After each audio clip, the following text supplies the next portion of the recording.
J'ai reçu une nouvelle lettre de Louise. Bon, c'est encore l'histoire d'un gars et d'une fille. Enfin, un gars et deux filles. Bon, on va voir. Le jour où j'ai rencontré Christian, j'aurais mieux fait de me casser une patte. On sirotait un diabolomante avec ma copine Dodo à une terrasse du côté de la place Daumesnil. C'était le 1er mai. Je m'en souviens, on était sortis pour profiter du soleil. On avait fait le tour du lac, on avait même poussé jusqu'au stade de Charenton et on était entrés pour mater les garçons qui s'entraînaient à la course. On avait vidé un paquet de treats assises dans les tribunes. Ça nous avait drôlement donné soif, d'où les diabolomantes du côté de la place Daumesnil.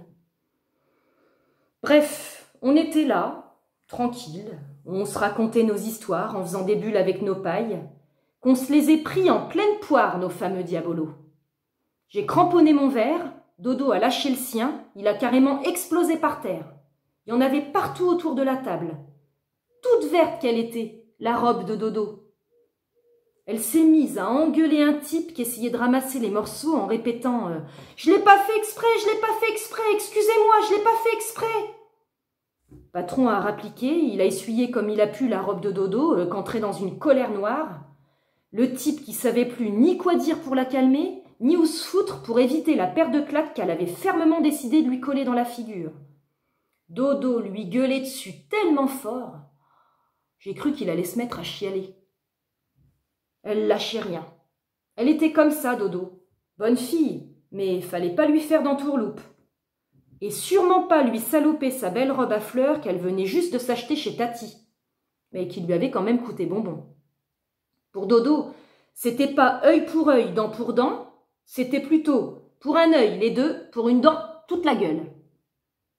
Son frangin qui maraudait avec sa bande de zonards du côté de la porte de Montreuil, c'était comme ça qu'il l'avait formé. À la dure, ça rigolait pas. L'autre, avec ses excuses, il savait pas où il mettait les pieds. Pour Dodo, fallait que ça saigne. Le patron et moi, on a réussi à la calmer. A vu sa carrure au patron et comment il l'avait ceinturée, elle a eu vite fait de mouliner dans le vide avec ses petits bras, la Dodo. Et le gamin, parce qu'il faut dire, on aurait dit un gamin, il était tombé à la renverse sur une chaise, il se tenait la joue, il était tout pâle. Dodo continuait d'insulter, mais juste ce qu'il fallait. Mais bon, quand même, je répéterai pas. Sacré vocabulaire qu'elle avait, la Dodo. Même le patron qui avait pas l'air d'une chochotte, il en revenait pas. Comme qui dirait, elle avait tous les mots du caniveau dans le tournant de la gueule. J'avais dû trouver ça dans un San Antonio que j'avais piqué à ma mère. Ça m'avait fait marrer. Elle lisait beaucoup, ma mère. Enfin, San Antonio. Et puis, aussi des recettes de cuisine. Et puis, nous deux. Depuis que mon père était parti, elle en avait toute une pile des nous deux. Des fois, je voyais bien, ça lui mettait un peu les larmes. Elle disait que ça lui faisait du bien. Bref, côté Dodo, l'orage commençait à retomber. Le patron a apporté 3 diabolomantes. Les choses se sont calmées. La robe de Dodo avait pris de la couleur. Vert prairie, avec les fleurs, finalement ça collait. Elle n'avait pas l'air d'en vouloir trop au gamin. Christian. Il s'appelait Christian. Il donnait un coup de main chez un marchand de meubles rue Crozatier. Il avait voulu apprendre la menuiserie, mais ça avait tourné court. Il avait carrément 2 mains gauches, Christian. Enfin, façon de parler. Personne ne voulait plus de lui dans le faubourg, à part le marchand de meubles. Et preuve que la menuiserie, c'était trop risqué pour lui, il lui manquait déjà 2 doigts à la main droite, qui était aussi une main gauche, puisqu'il en avait 2. Ah oui, si on veut être logique. Avec sa petite mine de chien battu, il nous a expliqué que les maladresses, c'était un peu son fonds de commerce. Il y avait quelque chose dans sa tête qui ne devait pas être bien connecté. Un truc avec les objets qui étaient bien à lui. Un truc bizarre. Comme si les objets étaient vivants, et quand il le voyait arriver, il savait déjà que ça allait mal tourner pour eux. Enfin, lui, il sentait ça comme ça. Une espèce de fatalité de la catastrophe annoncée. Et plus il en parlait, plus ça devenait compliqué. On ne voulait pas le vexer, on l'écoutait, mais on avait l'impression que même la conversation, il ne savait pas par quel bout la prendre. Main droite, main gauche. Ça devenait presque pénible. On a commandé 3,5 à la pression. Le patron a compris qu'on changeait de braquet. Il a ramené 3 belles mousses avec leurs petits ronds en carton tout beau tout neuf et il a posé le tout délicatement sur la table. Ça n'a pas fait un pli. Le gamin a voulu sortir un billet de sa poche de blouson pour régler la note à sa bière et aller rejoindre ce qui restait du diabolomante juste au pied de Dodo, sans rater ses godasses. Des docks toutes neuves, elle aussi, tant qu'à faire. Ah, il lui restait plus grand-chose à Dodo que le gamin avait pas salopé. Je me demandais jusqu'où il pourrait aller comme ça dans son entreprise de relookage de Dodo. Elle a rien dit. Il y aurait eu trop à dire. Lui non plus, il a rien dit. Ils se sont regardés et finalement elle a lâché. « T'es plus que grave, toi, comme mec. » Connaissant Dodo, elle était à court. Le môme repoussait les limites. Ça lui coupait la chic. Le patron, bon gars, a épongé par terre, sans oublier les pompes de Dodo, et il a rapporté une bière. On aurait pu en rester là, mais Christian, avec sa petite bouille toute ronde et son duvet sur le menton, il avait quelque chose de touchant. Et puis, un besoin de parler, ça sautait aux yeux, enfin, aux oreilles. Il se sentait en confiance, il est parti à nous raconter sa vie. On peut dire qu'il avait été trimballé dans tous les sens. Le père, personne ne savait où il était passé. La mère, on a vite compris pourquoi il ne voulait pas en parler. Un coup à droite, un coup à gauche. Heureusement, une grand-mère, marchande de légumes au marché d'Aligre. Morissette, la seule qui avait l'air de tenir la route. Ah, sa bouée de sauvetage, la grand-mère. Ah, justement, avant de nous percuter, il allait chez elle. 2-3 tournées plus tard, sans casse, un miracle, on a décidé de finir la soirée chez moi. À l'époque, je crêchais rue de Picpus, juste derrière la Nation. On est passé au chinois ramasser un sac de nems et 2-3 barquettes de nouilles aux crevettes. Morissette attendrait. Elle devait avoir l'habitude. Au petit matin, Dodo était rayé des effectifs. Je me retrouvais avec le Christian collé à moi sur le canapé. On avait dû forcer un peu sur quelques fonds de bouteilles, genre Génépi Tequila Cointreau, que je sortais dans les grandes occasions. Bon, j'ai tenté de me dégager pour aller me rafraîchir les idées, mais le garçon, une vraie ventouse. J'ai laissé tomber. Je veux dire, j'ai tellement bien laissé tomber qu'à midi seulement, on émergeait du clic-clac, après être passé par des trucs que j'avoue, j'avais pas du tout prévu. Je vais pas vous faire un dessin, vous le savez maintenant que je dessine pas bien. Une affaire, le Christian. Ah, il cachait bien son jeu avec ses airs d'ado un peu nunuche qu'on avait plutôt envie de le prendre par la main pour le ramener à ses parents. Enfin, dans le cas qui nous occupe, à Morissette. Résultat, il m'avait tellement bien démonté, monsieur Meuble, qu'il avait gagné le droit de revenir en 2e semaine. Il a joué les prolongations. Je me lassais pas de le voir rappliquer quasiment tous les soirs après le turbin. Ah, ça se compte en moi le temps qu'on a fait équipe tous les deux. J'y gagnais en vocabulaire, côté démontage, remontage, emboîtement, tenon, mortaise, lustrage et tout le toutime. Ah, pour rester dans la métaphore mobilière, il avait l'art et la manière. Même le côté maladresse, patte folle et gaminerie en tout genre, ça rajoutait plutôt du piment à nous virer sous la couette. Tiens, le jour où il a tellement secoué le clic-clac qu'on s'est retrouvé le cul à moitié encastré entre les lattes.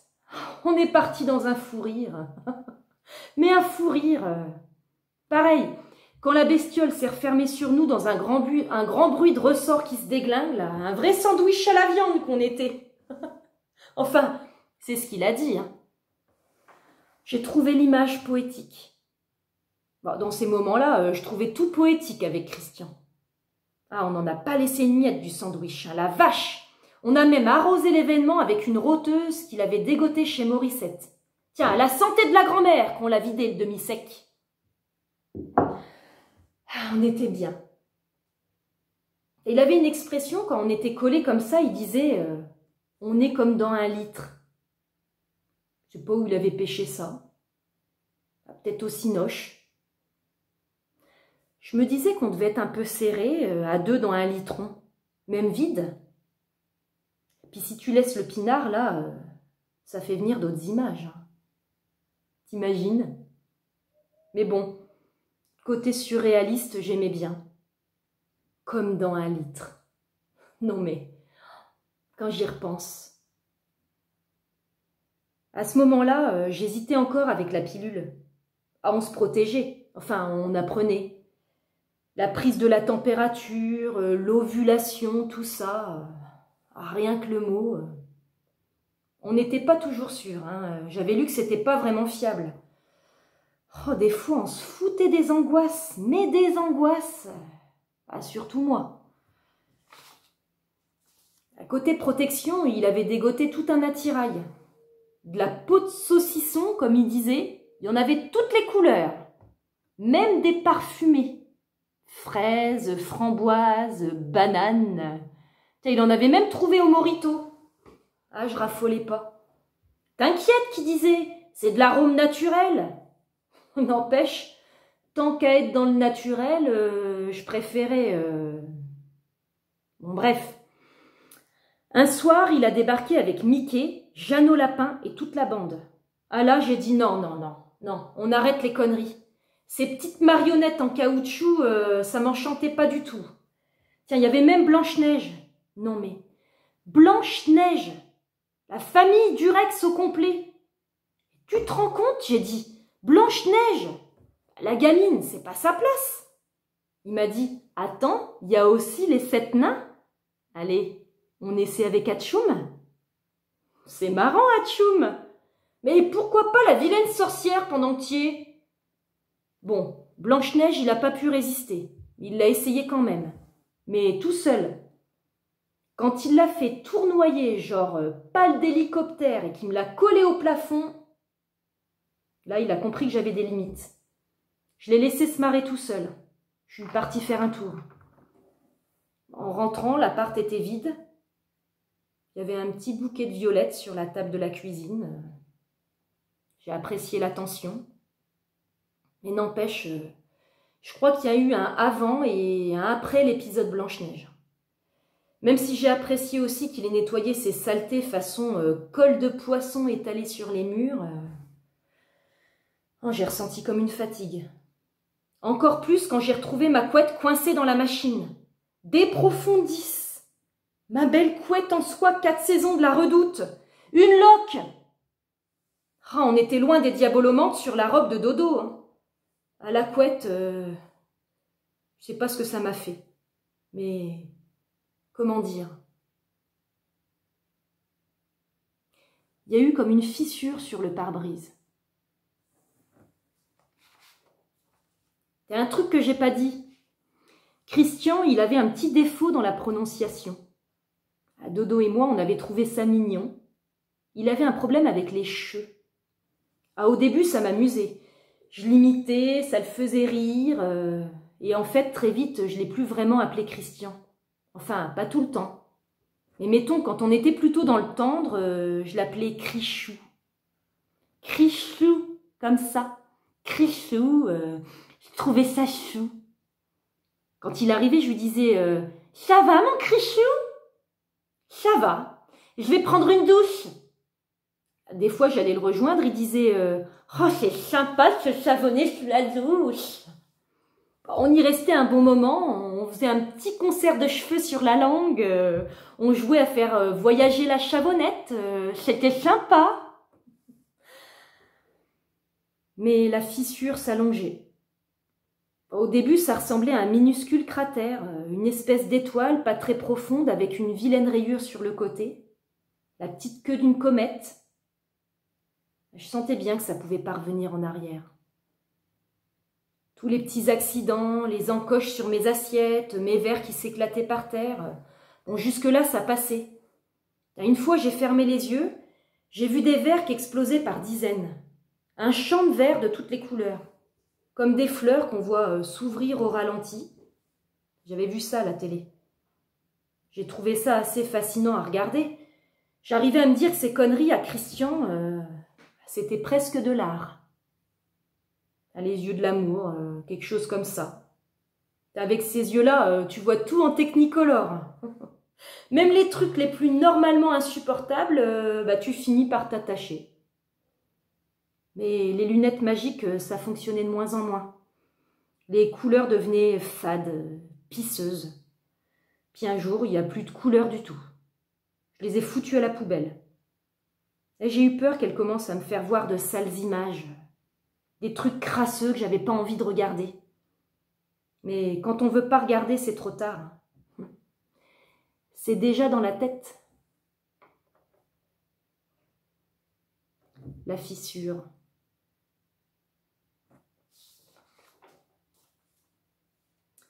Une nuit, le v'là qui fait un cauchemar. « Me laisse pas tomber, me laisse pas tomber !» Alors je le secoue, je lui dis « Qu'est-ce qu'il y a ? Ah, tu rêves que je vais te laisser tomber ?» Il me dit « Non, c'est ma mère. »« Quoi, ta mère ?»« Ah, ça revient tout le temps. Quand j'étais tout petit, elle m'a lâché et je suis tombée par terre. Morissette était là, elle m'a récupérée, elle a engueulé ma mère, elle me l'a raconté. Et alors ? Alors rien. Dans mon rêve, je touche pas le sol, je tombe dans le vide. Il y a que du vide, j'arrête pas de tomber dans du vide. Et c'est là que t'appelles ta mère. Me laisse pas tomber !»« Qui ? Moi ? Ah ouais, allez, rendors-toi, tomberas pas plus bas. Me laisse pas tomber !»« Ouais, c'est ça, on en reparle. » Impossible de me rendormir. Ah lui, il était déjà reparti dans les bras de Morissette. Mais moi, je raccordais. Les diabolomantes, les doigts dans la scie à ruban, le môme qui plonge par terre, ça tournait dans ma tête. Il avait reçu le baptême de l'air. Ça l'avait marqué pour la vie. On s'en sortirait jamais. Me laisse pas tomber. Pas besoin que tu me le dises pour y penser. Je me suis vue plonger moi aussi dans les bras de Morissette, et puis noir, plus rien. Au matin, on a mis le nez dans le café, noir lui aussi. On n'en a pas reparlé. L'oiseau tombait du nid. Je le regardais casser ses biscottes. Ça me faisait même plus rire. On s'en sortirait jamais. Cette foutue phrase tournait dans ma tête. Une méchante araignée qui trouvait pas la sortie. Allez, bisous, je m'en vais, mais pas en retard. Je suis partie. En descendant l'escalier, j'ai entendu un fracas de verre cassé, quelque chose comme ça. La routine. Quand je suis rentrée, j'ai failli marcher sur des petits éclats jaunes, verts, bleus. Ça a été très vite. J'ai tout de suite reconnu ma cafetière en porcelaine de Limoges. Je voyais le couvercle, la poignée, les motifs art déco, tous ces morceaux qui ne comprenaient pas pourquoi ils étaient si loin les uns des autres. Une misère, une histoire de famille, ma cafetière. J'ai touché à rien, j'ai attrapé une chaise et j'ai chialé. Mais vraiment chialé. La fissure. C'était tout le pare-brise qui m'explosait à la figure. Des milliers de petits cubes répandus sur le sol. Quand il s'est pointé, c'est sorti tout seul. Casse-toi, sans hausser la voix. C'est tout ce que j'ai trouvé à dire. J'ai corrigé, la casse, il y en avait eu assez comme ça. J'ai dit, faut qu'on fasse un break. Ça voulait dire à peu près la même chose. Il a compris, il a tenté d'articuler une réponse. J'ai dit non, pas la peine. Bon, j'ai pensé, tu me les brises, mais je ne l'ai pas dit. Ah, je recule pas devant une blague facile, mais là, j'avais pas envie de rire. Tu connais le vase de Soissons ? Il a fait non avec la tête. Oh, j'ai dit laisse tomber. J'étais presque contente de ma chute. Laisse tomber. On a breaké. Je sais pas si ça existe, mais on l'a fait. On a breaké. J'ai même pas eu envie de recoller les morceaux. J'ai culpabilisé un peu, mais pas longtemps. Ah, le calme. Ne plus être là à essayer d'anticiper ou de réparer toutes ces bêtises. Plus de stress. J'avais l'impression de revivre. Alors, la culpabilité. Et puis, il y avait Morissette, il n'était pas tout seul. Le clic-clac est parti à la benne. Allez, clic-clac, merci Kodak. J'ai mis un futon. C'est un peu raide au début, mais on s'y fait. Mais quand même, c'est raide. Quand je les ai aperçus tous les deux, Dodo et lui, qui descendaient la rue Louis Braille, ça m'a stoppé net. Il m'a fallu un moment pour réaliser. De dos, j'ai hésité, mais à bien y regarder, ça se confirmait. La petite main de Christian, version allégée, dans la poche arrière du jean de Dodo, ils étaient raccords. Je les ai vus s'installer à la terrasse du Bel Air, au coin de l'avenue Michel Bizot. Crichou buvait son café, sans en renverser une goutte. Courageusement, j'ai fait demi-tour. J'ai tendu l'oreille, mais rien. Même pas le bruit d'une tasse qui tombe par terre ou d'une soucoupe qui s'envole.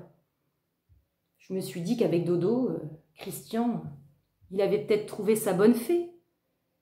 Elle était plus cool que moi sur la vaisselle, et puis si ça se trouve, Blanche-Neige, ça lui faisait même pas peur.